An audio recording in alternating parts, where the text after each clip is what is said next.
Can you walk me through your background? I mean, you've done a lot in this space, but walk me through like what got you interested in this line of work, and how did you arrive at doing what you do?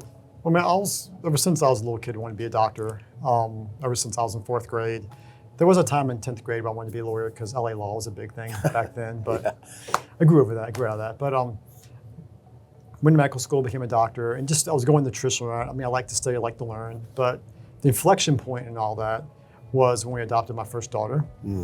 And she has cerebral palsy, which is it's a neurological issue where the kid typically has like no oxygen to their brain at some point in time before they're born. And it can result in all kinds of neurological issues. And my daughter was never supposed to walk, talk, or crawl. And she was actually one of my wife's actually a pediatric OT who works with kids with special needs. And my daughter actually was one of her patients. Wow. So when her foster home was closing down, my wife was like, would you bring this little girl into our home? And Amazing.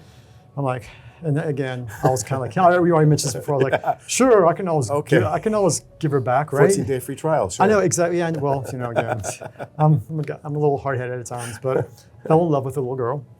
And so during the adoption process, well, the foster to adopt process, the GI, the gastrointestinal specialist was like, we need to cut a hole in this little girl's belly, put a plastic tube in there so we can pour sugar water called formula to help fatten her up because she's too small.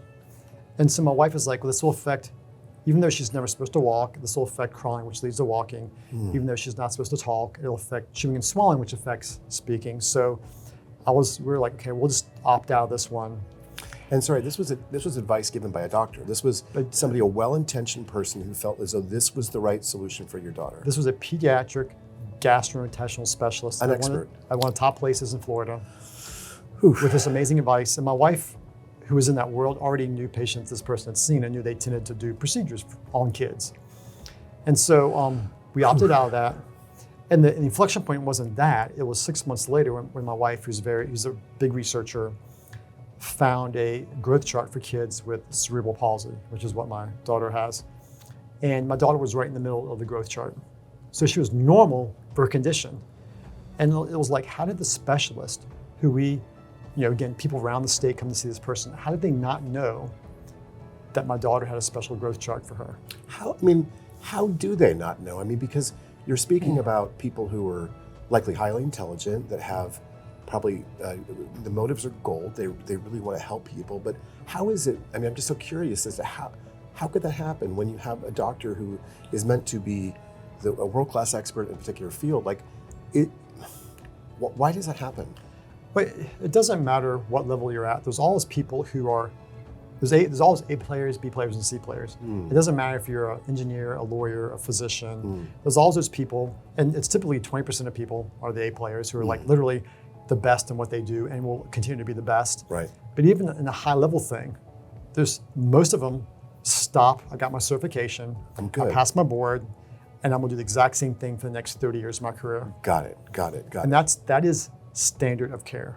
Got it. That's the norm. That's a group of the average physicians getting together and determining what the standard of care is for kids with issues, patients with heart disease, whatever it is.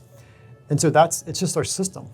It's just kind of what it is. Historically, it's always been like that. This is not a new thing. Right. It's just now we have the ability to research you can research on your own, like my wife did, and figure out what's going on. Because she worked with kids with special needs, she saw this happen over and over again where parents would be desperate for an answer, go research something somewhere else and find out they're doing this at Children's Hospital in Philadelphia, or they're doing this up at Brigham and Young, or they're doing something somewhere else. Why aren't we doing that here in Richmond? Right. And their parents will go there because that's the way it works. And so that was when I first kind of got off the path of realizing I need to question the experts. Sure. And then when it happened again with my daughter, when they said, she has this thing called strabismus, which is where her eyes will kind of wobble a little bit.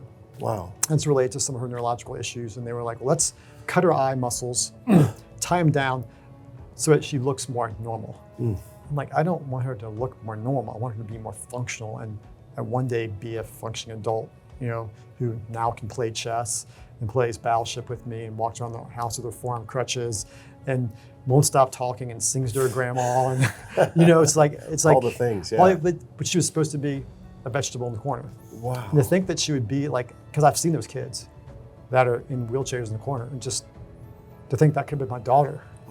Every time I talk about it, it just makes me emotional.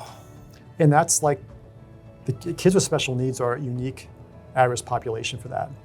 And so that's what kind of got me down this road of like, I need to be my daughter's advocate. I didn't trust the experts after those 2 times. Right. If someone said something like this, I'm going to DuPont to talk to the CP expert there. I'm not trusting you. And so you do that a couple times, then you realize, I have to be the expert for my daughter.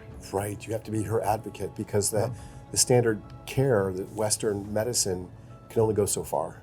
And it's based on things that are taught, and this is how it is, and it's not moving, and this is what we do. And if you question that, you might become part of this renegade group of doctors that think differently. And we don't want that right now. We want people to toe the line. It's amazing that renegade group of people is becoming more and more mainstream. Right. And there's so many people who are craving that now and looking for it, and they're seeking me out now because of that.